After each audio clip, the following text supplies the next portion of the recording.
Gentlemen, welcome to the 6th monthly clinic at Glendale Model Railroad Club. Tonight's clinic is going to be presented by Al Wallace. Tonight's clinic is on rock castings. Al?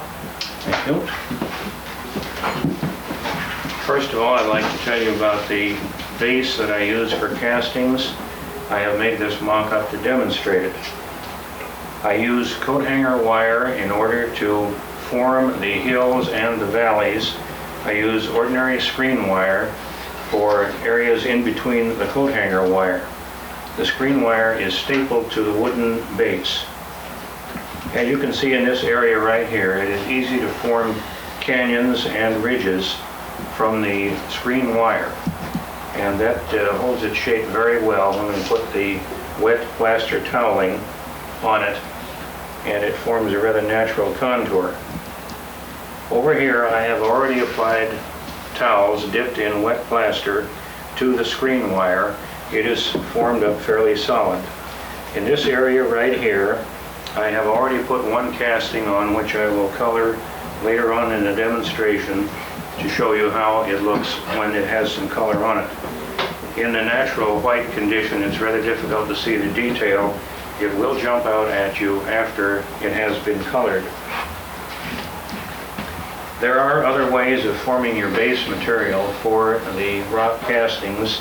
Some people use cardboard, tape, and newspaper, and they wad up newspapers underneath that to produce the hills and the valleys. I prefer the screen wire because it holds its shape. The plaster which I recommend is Hydrocal B11. As some of you who have tried it have found out, using Hydrocal A results in a very quick setup time, and you have to work very, very fast. It also results in your tub where you mix the plaster, getting some of it left in the bottom. This rubber or plastic tub is what I'm going to use to mix up the plaster. And the first thing that I'm going to do is mix up some rather thin plaster in order to show you how the toweling is applied to the screen wire. Now this is the Hydrocal B11. This is Hydrocal B11.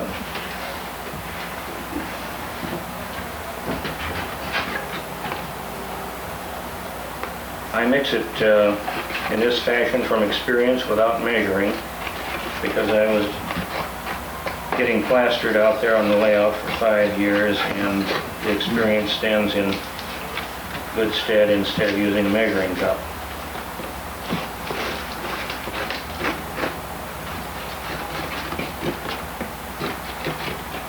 Get all the lumps out of the plaster, because if you don't, you will find that you have rocks where you don't want them.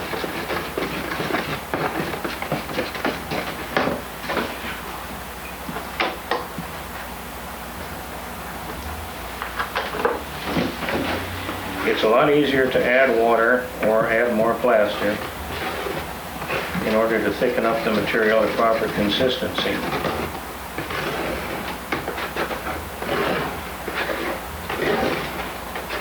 Hydrocal then has other properties than plaster of Paris, which you really can't do that. Yes, Hydrocal will set up extremely hard.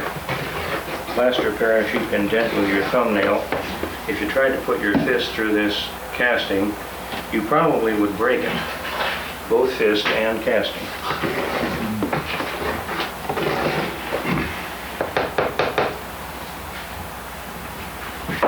I have here some squares of toweling which I have previously cut. I recommend using the 2-ply toweling. The single-ply toweling tends to fall apart. What we do is dip it into the thin plaster mixture, let some of it drain off, move over here, and apply it to the screen wire.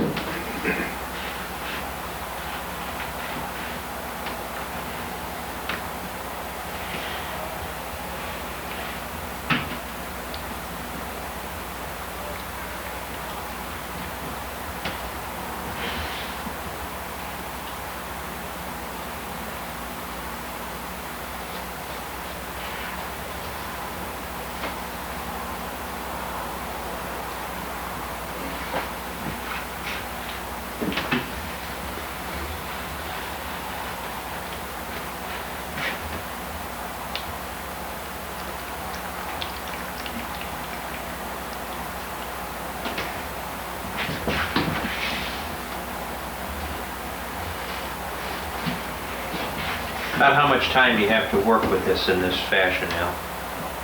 That depends entirely upon the thickness of the mixture. When it's very thin like this, you have quite a bit of time to work with it. I never really timed it, so I can't give you a minutes and seconds answer to that question.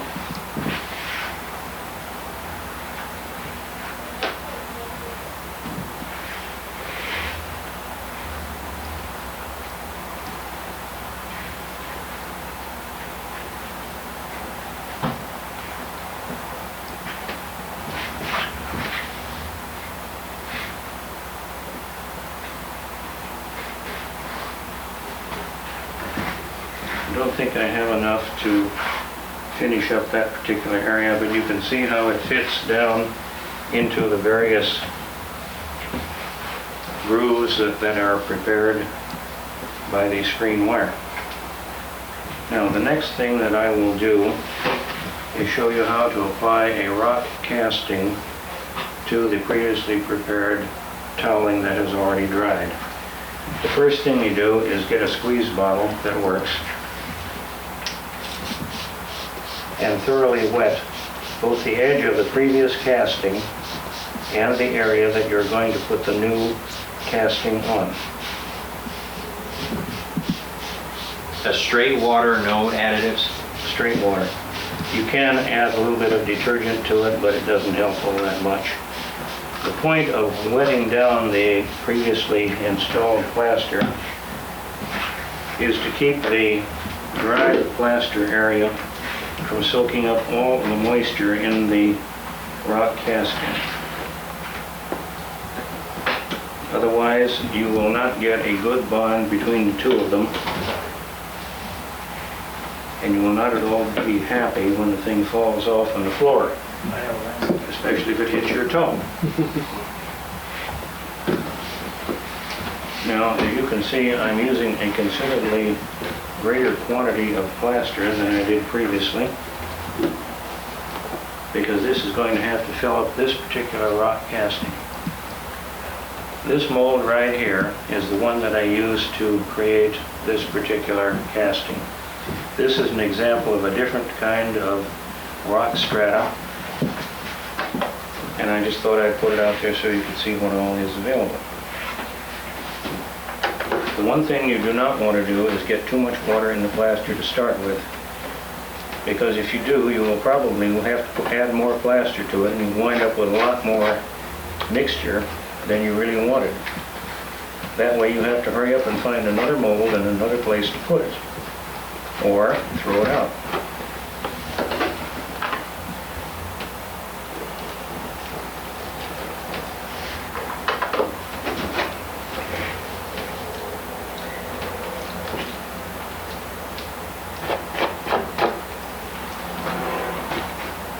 The drier that your mixture is when you apply it to the mold itself, the sooner it will set up and you will be able to pull the mold off of it.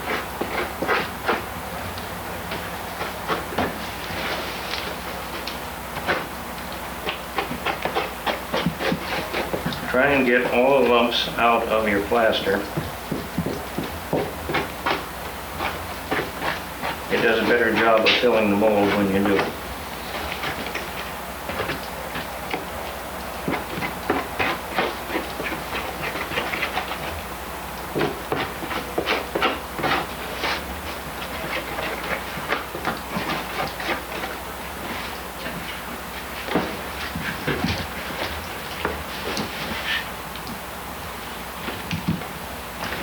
Filling the mold, I generally stay about a ½ inch away from the edge, because when you apply it to the framework, you can always press it out so that it will fill in the areas between the edge of the mold and where you have applied it.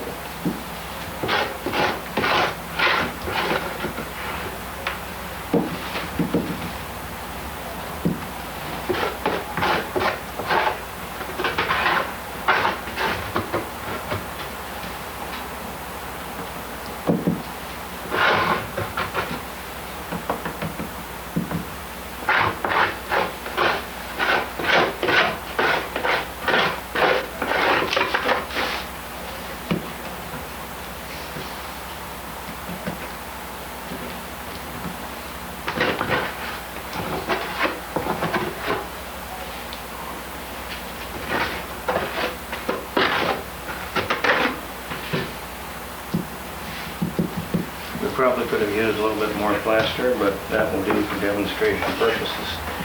Now, having already wet this down once, I want to make sure it gets a good bond, so I'll give it another squirt. It is not necessary to drown it, just to make sure that there's a good moist area there. Now I bring this right up to the edge, leaving a little bit here. And you just pick it up and lay it on there. I fill this in a little bit too much, but it can slop over the back and no great damage is done. Now what I'm doing here is pressing the plaster over to match the existing casting. Some of it will sneak out the bottom, I don't worry too much about that. Some of it we can use to fill in vacant areas on the other side of the mold.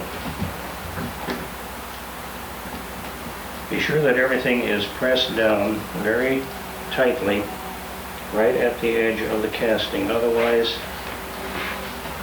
you will get a parting line, and that doesn't look so good. Now I have some leftover plaster here on the back, so what I will do is simply spread this along here, along the top where the previous casting did not cover. The reason for that is to provide a base for the dirt, which we will put on the flat areas later on. It's going down below. That's right. And while we're waiting for this to set up, and it will take some time, perhaps I'd better say a word about the castings that I have found. You will notice there in the front an extremely rugged type of rock. This is a stratified kind of rock. The two of them, of course, appear in different areas of the country. This would be an igneous rock, such as granite or basalt, and it's formed by volcanic activity. This is a stratified rock, generally formed by sedimentary action, where many layers are deposited and then compressed with both heat and pressure, forming the various stratas. Shale is a good example of that type of rock. There is another kind called metamorphic rock, which is igneous rock in transition, going into some different kind of shape. I have various other molds. This one is a type of granite rock. There is another kind that makes a good granite slab. This is an example of that kind of mold.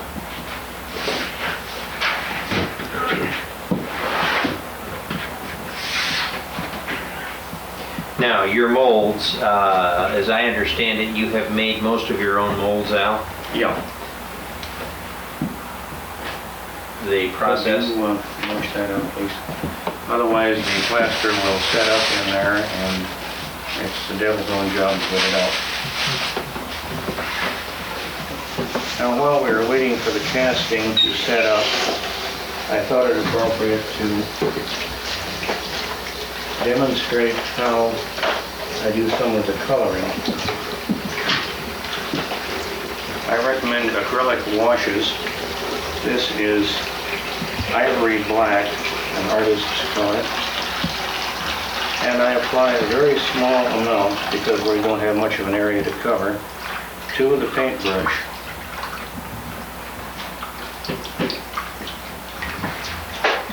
Knowing that I was going to be on the scenery committee for 5 years, I drank a lot of coffee and saved all of the cups. Having applied the latex, or acrylic rather, to the brush, I pour some water into the cup and proceed to mix it around. It's difficult to see what's going on in here, but I can assure you that it's getting mixed up. If the inside of the cup is white, which I recommend, you can mix the acrylic around and drain it down the side of the cup and get some idea of exactly what is going to happen when you apply it to the rock casting.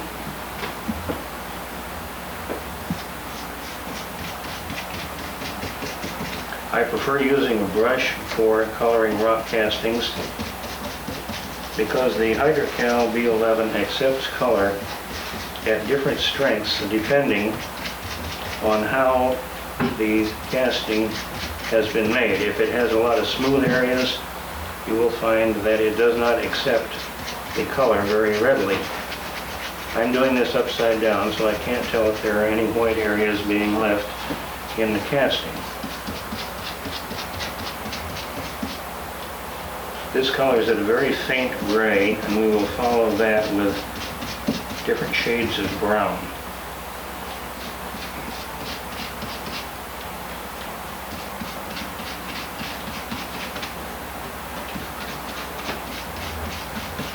The acrylic forms a skin on the plaster, and once it has dried on there, you have to use a much thicker mixture in order to achieve more color on a particular casting,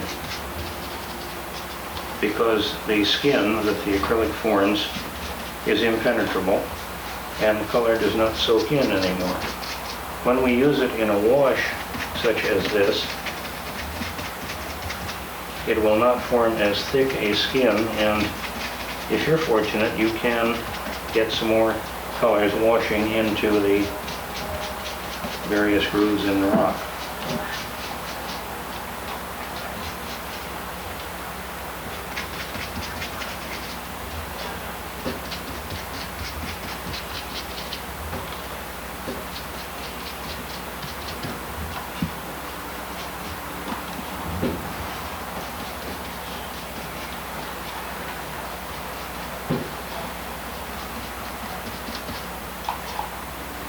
Color, especially this gray, tends to fall down the natural grooves as ordinary rainwater would, carrying with it dirt and debris and other colors.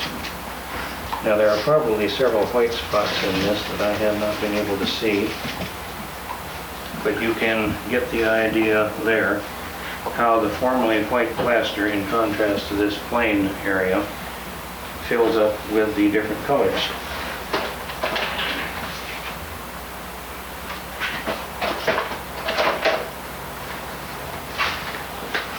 The next color that I'm going to mix up is raw umber.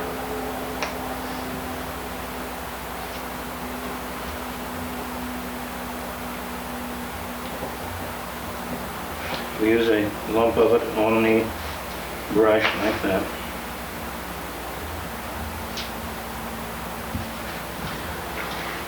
I always make sure to cap the tube after I have dealt out a portion, because it's too hard to smear the stuff on with a spatula after it's dried. Get a little bit more water in this.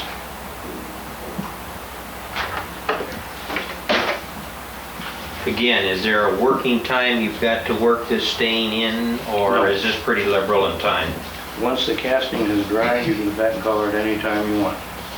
But the shelf life of your solution in the cup, it's... Oh, the acrylic color will settle out, and after you can stir it up as long as there's water or liquid in the cup. But once it's dried, forget it. That's it.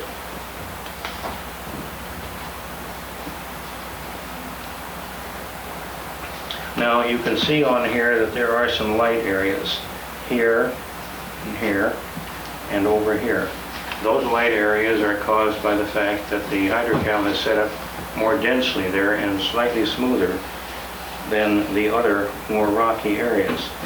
To those areas I'm going to apply this brown color. And I tend to do it in very subtle fashion because you can always add to it.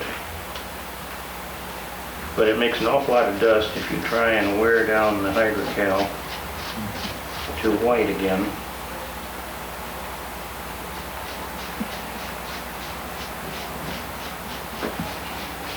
And you really should use a respirator if you're going to try that.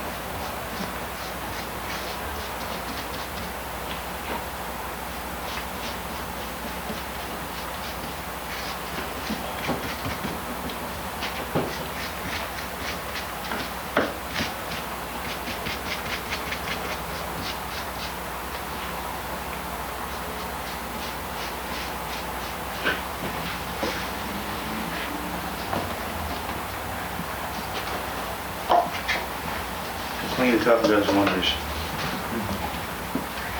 The next color I'm going to apply to this is burnt umber.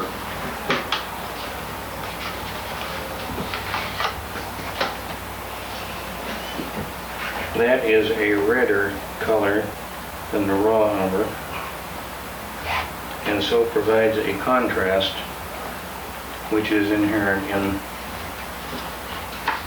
the rocks that we have, especially around Southern California.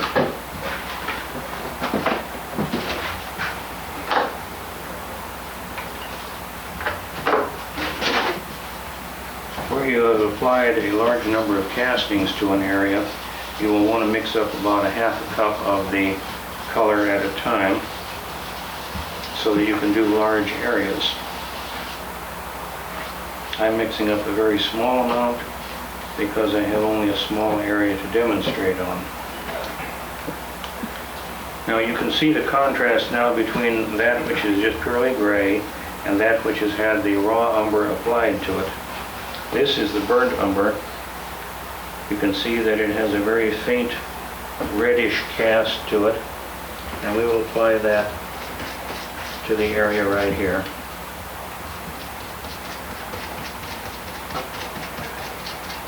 To show that a different set of chemicals has colored the dirt in this area on either side of the raw umber that I have applied here.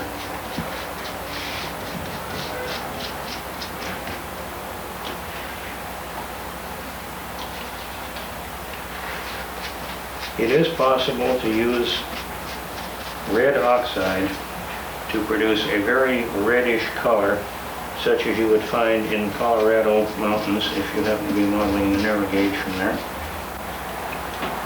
However, I would add this caution.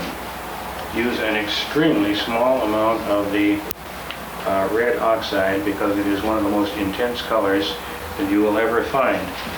And an amount similar to what I put on the brush of the black and the burnt umber will color the whole thing brilliant red. And again, unless you're modeling Colorado, you don't need quite that much red.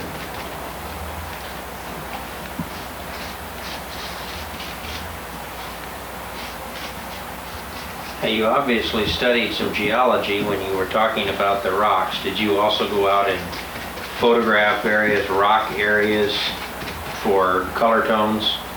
I have a considerable set of photographs of the area between Aspen, Colorado and Glenwood Springs, and also the Utah Desert between Salina, Utah and Green River. East of Green River, you might just as well forget it. It's flat rolling desert country. But once you get west of Green River, you go up into the area called the San Rafael Swell, and you find miniature Grand Canyons all over the place. They are almost universally red and white. They're very spectacular. They show the kind of vegetation for the high desert, and it would be really quite something to model.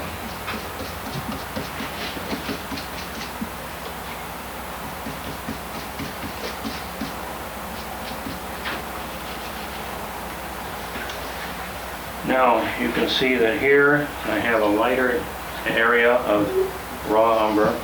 Here is a slightly darker area, and down here is some more raw umber.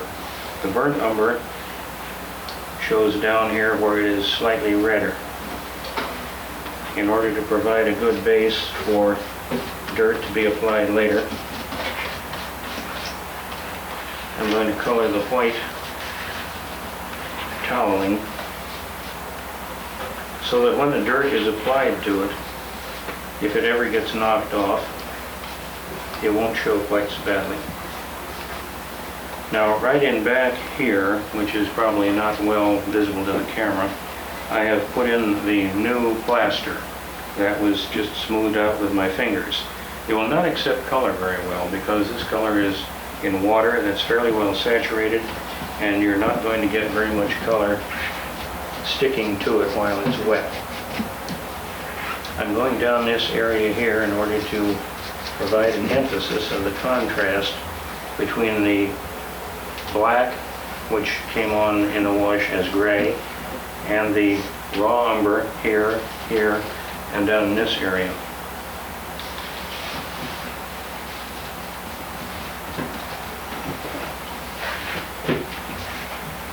It is far better to stop and come back to it another day when the thing has dried than to do too much at once or try to do too much at once. This will dry lighter. The gray areas will be much lighter gray, and the brown and the red will not be quite so noticeable. This has been setting up over here while I have been talking and coloring on the existing casting, and it is mildly warm. That is because it was mixed up with relatively little water. If you put it on with very little water, just enough to make it almost like cake batter, not the smooth kind, but the lumpy kind, it will get quite warm, and you can remove the mold at that time. What you should do is wait until the mold has become as hot as it's going to be. You can test it from time to time and see how it's doing. Down here in this area, it's relatively cold. Up here in this area, it's relatively hot. That indicates that it is thicker and less watery than the area down here. That's to be expected. The water would migrate down into that area. I don't judge that it is yet ready to take the mold off.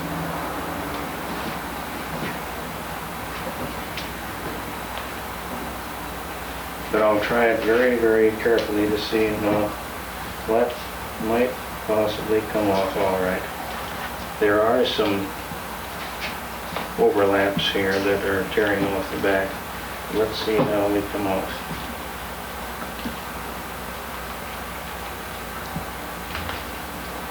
The mold should not be removed as you would a Band-Aid that is ripping them off suddenly, because you're just liable to take everything with you.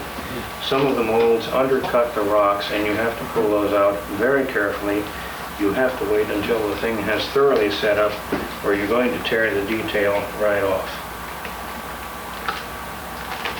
And if you wanted the thing smooth in the first place, you wouldn't put the casting on.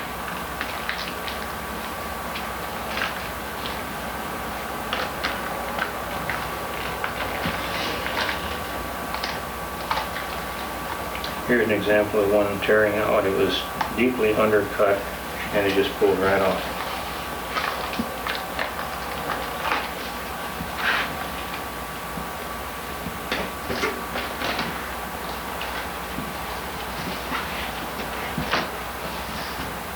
This is pretty warm.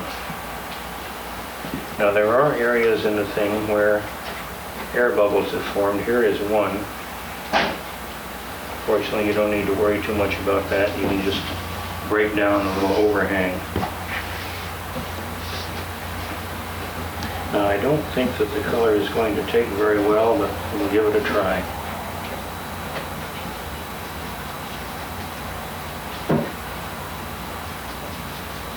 What I'm applying here is some leftover raw umber. We'll see how it does. You can use these colors to blend the two castings together. If you use the same color on the existing casting and on the new one, why, it will look as though they were all cast at the same time, provided you have done a good job and pressed down the edge of the mold so as to force the plaster in under the dried one that had been put down previously.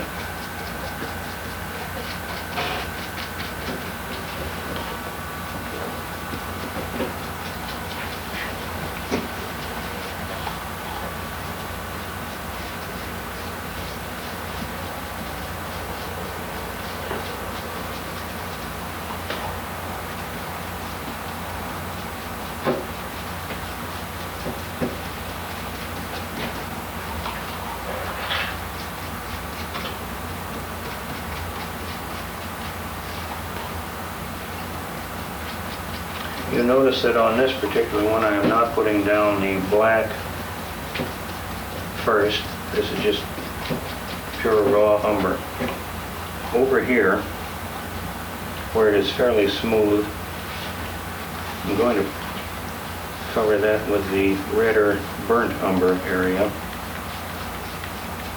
so as to make it look like a different set of chemicals had been infused into the rock at that area.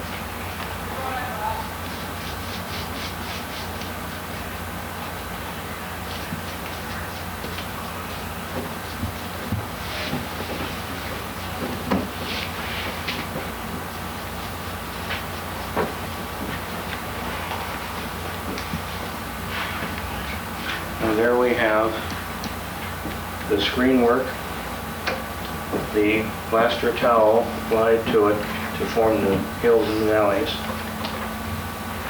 previously existing plaster toweling, a new casting and the old casting with color applied to it to bring out the various details in the rocks.